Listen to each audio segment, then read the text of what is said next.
Lo primero que se oye no es una voz, sino un sonido. Una sirena penetrante de bloqueo en toda la base que rasga el aire. En ese caótico momento mi mirada se fijó en una sola persona. Mi tío Raj, un hombre que siempre creyó que su carisma era una llave maestra para cualquier cerradura, miraba a un par de esposas militares como si fueran un idioma extranjero. Su rostro, normalmente una máscara de arrogante confianza, estaba contorsionado en incredulidad pura y sin adulterar. Miró de las esposas a mí, con la boca abriéndose y cerrándose, pero las sirenas ahogaron lo que intentaba decir. Entonces ella habló. La coronel Rostova, mi oficial al mando y una mujer que se comunicaba con una autoridad tranquila, fijó sus ojos de acero gris en mí. Su voz no necesitaba ser alta. Simplemente cortaba el ruido. Mayor Sarma, declaró, su tono una línea plana de protocolo. Confirmada la identidad del sujeto. Miré a mi tío, la figura más grande que la vida de mi infancia que ahora parecía tan pequeña e insignificante ante el telón de fondo del procedimiento federal. Toda una vida de chistes despectivos y palmadas condescendientes en la cabeza pasaron por mi mente. Mantuve mi propia voz firme, un espejo perfecto de la de mi comandante. Afirmativo, coronel, dije. El sujeto es Raj Sarma. Respiro hondo y añado, es una amenaza de seguridad de nivel 1 para esta instalación. Solo una semana antes, yo era una caja silenciada en la esquina de una caótica videollamada familiar. El tío Raj estaba dirigiendo la conversación como siempre. Su voz retumbaba a través de los altavoces de mi portátil, presumiendo de algún nuevo trato de importación y exportación que supuestamente lo convertiría en una leyenda. Yo solo tomé un sorbo de mi café y esperé a que terminara. Finalmente su atención se desvió hacia mí. ¿Y cómo está mi pequeño dactilógrafo?, vociferó. El viejo apodo cayendo con su familiar y sordo impacto. ¿Sigues haciendo café para los soldados de verdad, niño? Luego anunció que pasaría por mi base la semana siguiente y que se pasaría con un paquete de cuidados. Intenté intervenir para explicar la realidad de mi mundo. Tío, es una instalación segura, empecé. Hay protocolos, controles de antecedentes estrictos para los visitantes. Me interrumpió con un gesto de la mano y una risa cordial que hizo que todos los demás en la llamada se rieran nerviosamente. No te preocupes porque entre en la base. Me he abierto camino a través de puertas más difíciles que esa, dijo con un guiño. Es solo una puerta, cariño, no una frontera internacional. Relájate. Una fría y silenciosa furia se instaló en mi estómago. No solo estaba ignorando mis palabras. Estaba descartando toda mi vida laboral como un juego trivial. Colgó la llamada, convencido de que me estaba haciendo un favor. No tenía idea de que acababa de declarar su intención de violar la seguridad de uno de los centros de inteligencia más sensibles del planeta. Para comprender los cargos federales que siguieron, tienes que entender las dos vidas que me obligó a mantener separadas. Para mi familia, mi vida era una historia ordenada, simple y ligeramente decepcionante. Era una historia que ellos habían escrito para mí, y que preferían a la verdad. El clímax de esa historia siempre parecía desarrollarse en una mesa bajo las cálidas y opresivas luces de una reunión familiar. Recuerdo una cena en particular, justo antes de que todo cambiara. Mi tío Raj, el hijo designado de la familia alrededor del cual orbitaban todos los demás, estaba dirigiendo la mesa. Tenía una forma de hablar que hacía que todo lo que decía sonara a historia, haciendo proclamaciones. Incluso si solo estaba hablando del mercado de valores esa noche, estaba en una forma rara. El evento principal fue su regalo para mi hermano menor Samir, un chico tranquilo con grandes sueños que todavía intentaba encontrar su lugar en el mundo. Raj lo convirtió en un gran espectáculo, levantándose y sacando un sobre nítido de su chaqueta. Se lo presentó a Samir con un floreo, anunciando a toda la mesa que era un cheque para financiar su próxima gran aventura. La cantidad no era el punto. La actuación lo era. Dio un sermón a mi hermano sobre el legado, sobre ser un hombre de acción. Mientras mis padres se iluminaban de orgullo, mi padre le dio una palmada en la espalda a Raj. Los ojos de mi madre se llenaron de lágrimas. Estaban viendo el legado familiar desarrollarse exactamente como siempre lo habían imaginado. Samir, bendito sea, solo parecía abrumado. Después de que los aplausos se desvanecieron, mi madre, Carol, una mujer que creía que la armonía familiar valía cualquier precio, giró su mirada esperanzada hacia mí. Anya, querida, dijo, diles tus noticias. Tenía buenas intenciones. Estaba tratando de incluirme, de darme una pequeña pizca del protagonismo. Así que respiré hondo y compartí. Les dije que recientemente me habían otorgado la medalla de servicio meritorio de defensa por mi trabajo en un proyecto clasificado.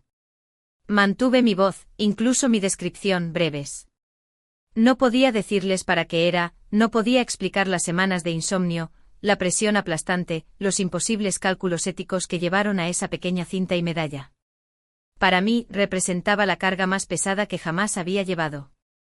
Hubo un silencio educado, ligeramente confundido. Luego Raj se echó hacia atrás en su silla, una sonrisa condescendiente extendiéndose por su rostro. «Oh, eso es adorable», dijo, su voz rezumando con descendencia.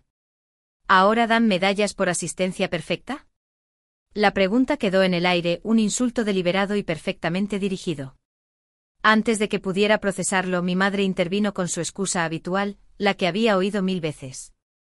«Sabes que tu tío está orgulloso, querida. Su mundo es solo más grande». Y ahí estaba. Mi mundo, un mundo de interceptaciones satelitales, de estabilización geopolítica, de prevención de conflictos antes de que comenzaran, era de alguna manera más pequeño que su mundo de manifiestos de envío y márgenes de beneficio. En ese momento, no solo escuché sus palabras.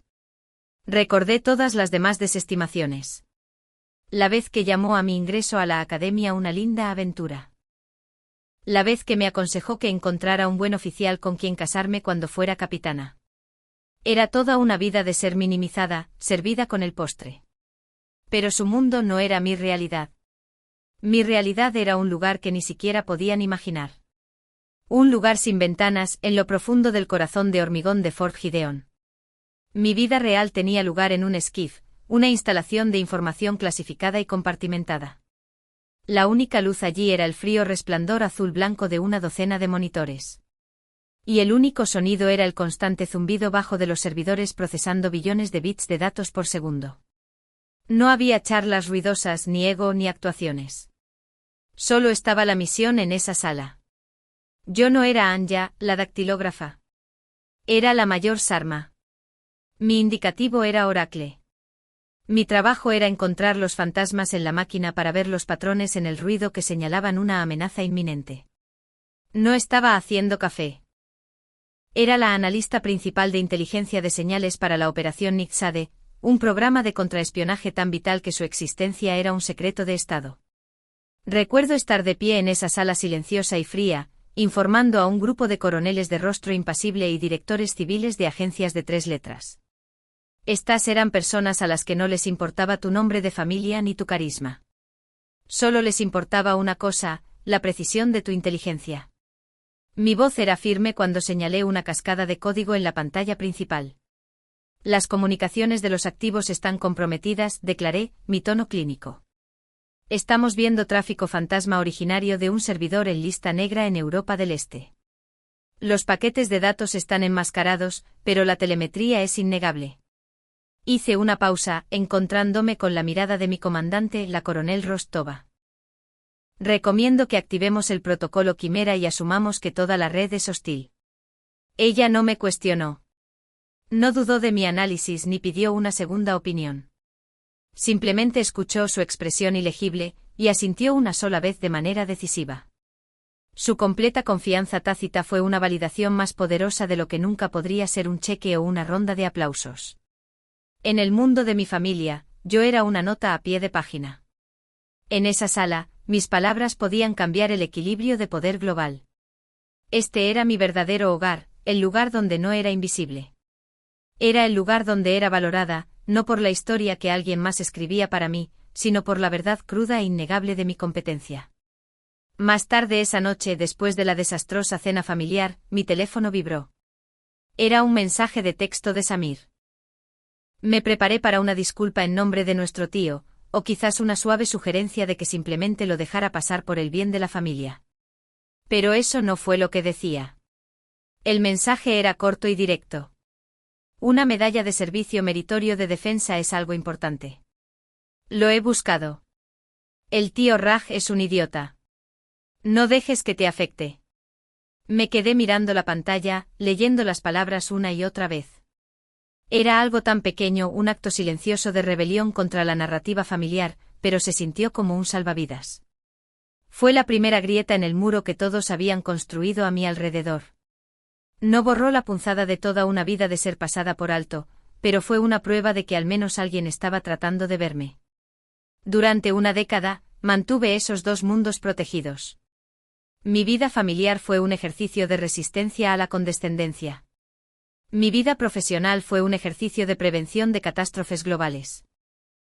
Después de esa llamada, me di cuenta de que una estaba a punto de destruir la otra. Decidí usar las reglas de mi mundo para protegerlo. Después de que terminó la videollamada, me senté en el silencio de mi pequeño apartamento.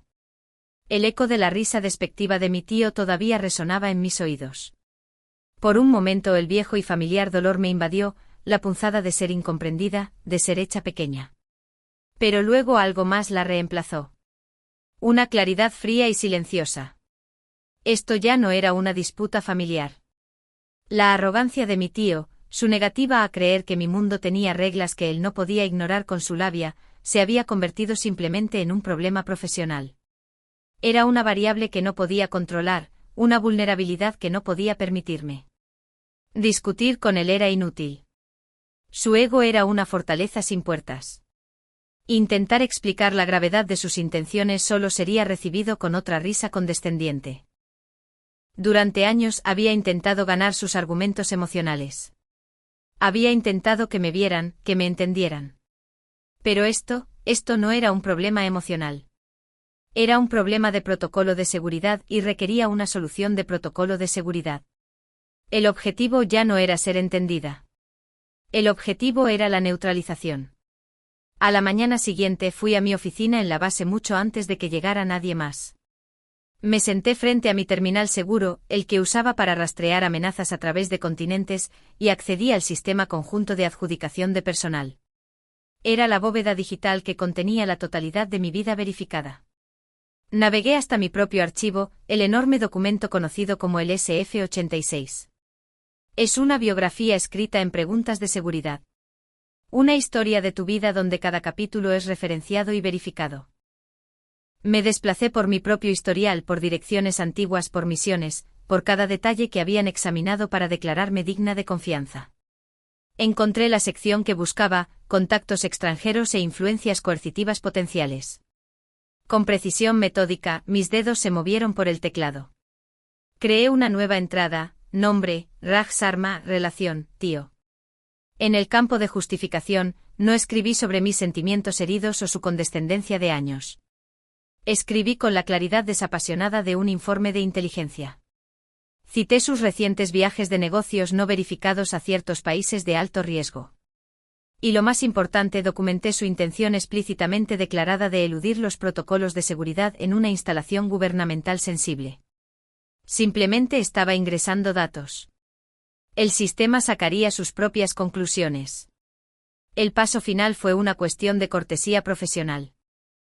Abrí mi correo electrónico cifrado y redacté un breve mensaje al oficial ejecutivo de la coronel Rostova. Fue corto y directo: estimado, según la regulación, he actualizado mi archivo de seguridad para incluir a un familiar como posible vector de influencia indebida. Esta es solo una medida procesal. Atentamente, Mayor Sharma. No fue una solicitud de permiso. Fue una notificación. Era yo demostrando que podía y manejaría cualquier amenaza a mi autorización, incluso si provenía de dentro de mi propia familia. Hice clic en enviar. No hubo enojo ni satisfacción. Fue solo ingreso de datos. Mi tío pensó que podría llegar a mi base con su labia. Estaba a punto de descubrir que en Fort Gideon, tu nombre habla por ti, te guste o no lo que dice. El día que mi tío decidió visitar fue brillante y claro. Lo observé desde un monitor en mi oficina mientras su coche, un deslumbrante descapotable plateado completamente fuera de lugar entre los apagados sedanes gubernamentales, se acercaba a la puerta principal de Fort Gideon. La puerta es una imponente estructura de barreras de hormigón, placas de acero y torres de vigilancia, una línea muy clara entre el mundo exterior y el mío. No pareció notarlo. Irradiaba una especie de confianza inmerecida, ajustándose sus gafas de sol de diseñador mientras se inclinaba para hablar con el joven aviador de servicio. En su mano sostenía una pequeña caja blanca de una panadería. Un paquete de cuidados, un accesorio para la actuación que estaba a punto de dar. No podía oír sus palabras, pero me sabía el guión de memoria. Sería encantador, familiar, un poco condescendiente. Llamaría al guardia armado hijo o campeón. Explicaría que solo estaba allí para dejar algo para su dulce y pequeña sobrina, Ana Sarma. Le diría al guardia que ella tenía un trabajito de oficina aburrido adentro, y que él, el hombre importante del mundo, solo se tomaba un momento de su apretada agenda para saludar.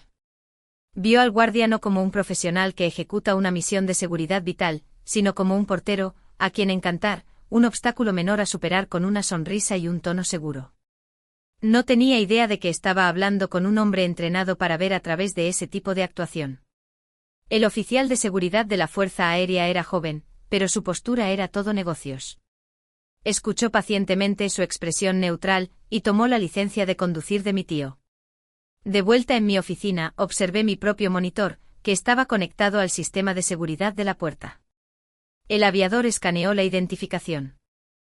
Por un momento no pasó nada, y luego el sistema que yo había activado el día anterior hizo su trabajo. El campo de entrada junto al nombre de mi tío parpadeó de un verde digital tranquilo a un carmesí crudo y urgente. A través de la pantalla apareció una pancarta en letras mayúsculas negrita: individuo marcado, nivel de amenaza 1, iniciar protocolo Delta, notificar al comando de la base. También estaba en silencio, tan estéril, tan procesal. El guardia no se inmutó.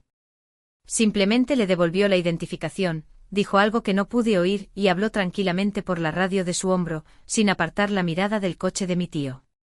Raj, mientras tanto, todavía sonreía con su sonrisa de estrella de cine, completamente ajeno. Probablemente pensó que el guardia solo estaba llamando para obtener autorización. Probablemente pensó que había ganado. Todavía estaba viviendo en su mundo, un mundo regido por el carisma y el bluff. No tenía idea de que acababa de activar un cable digital y que un mundo diferente, mi mundo, ahora estaba respondiendo con fuerza silenciosa y abrumadora. No tuvo que esperar mucho para descubrirlo. La respuesta no vino con sirenas. Vino con un silencio aterrador. En 90 segundos, 2 vehículos patrulla de la policía militar aparecieron deslizándose desde un camino lateral. Sus movimientos eran practicados y precisos. No aceleraron. Simplemente se movieron para rodear su coche, uno delante, uno detrás, cortando cualquier posibilidad de escape. Entonces un coche de mando negro se detuvo y mi corazón latió contra mis costillas. La puerta se abrió y la coronel Rustova emergió, su uniforme impecable, su presencia irradiando autoridad pura e indultada. Y entonces se abrió la otra puerta y salí junto a ella. Vi el momento exacto en que la realidad de mi tío se hizo añicos. Su sonrisa arrogante no solo se desvaneció, se derrumbó. Su rostro pasó por un rolodex de emociones, confusión, molestia y luego finalmente un destello de miedo genuino. «Anya», gritó con la voz quebrada. «¿Qué es todo esto? Diles quién soy». Me estaba apelando a mí, a su sobrina, a la persona que pensaba que yo era. Estaba tratando de usar la antigua dinámica familiar como un escudo, pero ese escudo ya no existía. La coronel Rostova ni siquiera lo miró. Se dirigió al sargento de la policía militar que acababa de acercarse a nosotras. «Sargento, ¿cuál es la bandera?», preguntó su voz tranquila y fría. El sargento miró su tableta de datos, su propia voz un monótono profesional. «Señora, el sujeto es Raj Sarma. Está marcado en una directiva de seguridad activa presentada por la mayor Sarma». Hizo una pausa, luego añadió el último clavo.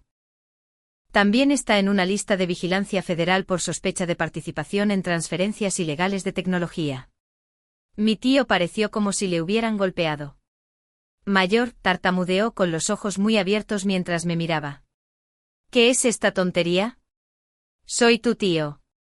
Estaba haciendo un último y desesperado llamamiento a un conjunto de reglas que ya no se aplicaban. Finalmente me encontré con su mirada. No había enojo en mí ni satisfacción, solo el peso frío de un acto necesario. Mi voz, al hablar, era tan firme y dura como las barreras de hormigón que nos rodeaban. «Mi rango es mayor», dije claramente. Y mi trabajo es proteger esta instalación de amenazas. Me dijiste que eludirías la seguridad. Dejé que eso colgara en el aire por un segundo. Tú eres la amenaza. Mientras la policía militar avanzaba con las esposas, un sonido finalmente se rompió. La tensión, el penetrante y creciente aullido de la sirena de bloqueo en toda la base. El sonido era un anuncio. Una visita casual se había convertido en un incidente de seguridad a gran escala. La línea invisible que había cruzado era ahora una alarma gritando, inconfundible. Mi tío pasó toda mi vida diciéndome que mi trabajo no era importante. Al final, era tan importante que el simple acto de decir mi nombre en una puerta fue suficiente para que lo arrestaran. Mientras las sirenas finalmente se apagaban, su lúgubre eco fue lo único que quedó del caos. Mi tío se había ido, llevado en un sedán sin distintivos por agentes federales que se habían materializado con la eficiencia silenciosa de los fantasmas. En su lugar, una extraña calma se asentó sobre la puerta principal. Mis colegas, los hombres y mujeres con los que había trabajado en las salas silenciosas y sin ventanas de Fort Gideon, estaban allí.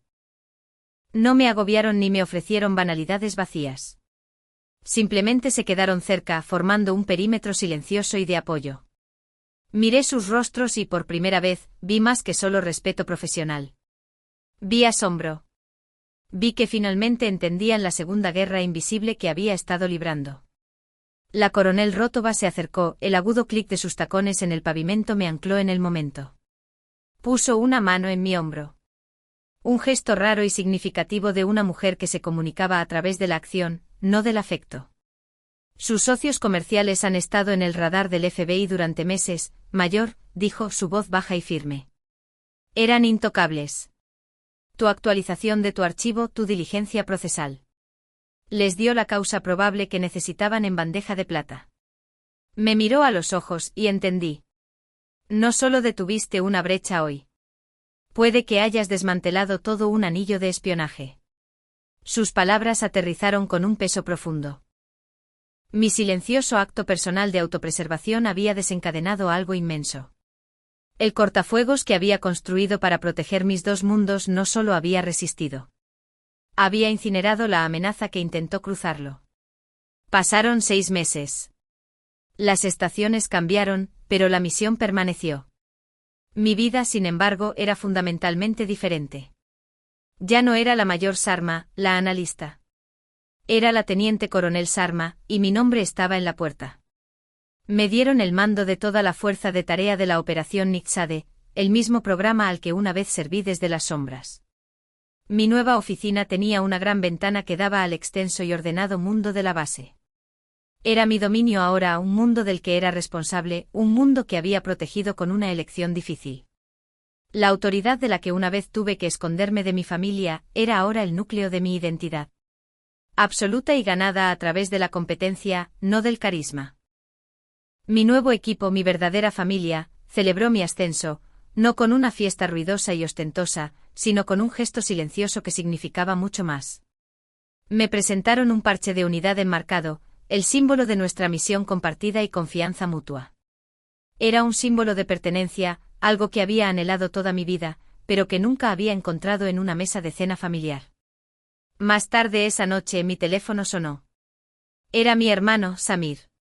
Dudé preparándome para una nueva ola de culpa familiar y recriminaciones. Pero su voz era diferente, clara y firme.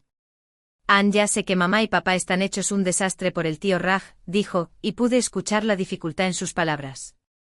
No lo entienden, pero yo sí. Hiciste lo que tenías que hacer. Respiró hondo. Nunca he estado más orgullosa de ti. Un único reconocimiento genuino de la única persona que se había molestado en buscar lo que realmente significaba mi vida. Esa era la única validación que realmente necesitaba.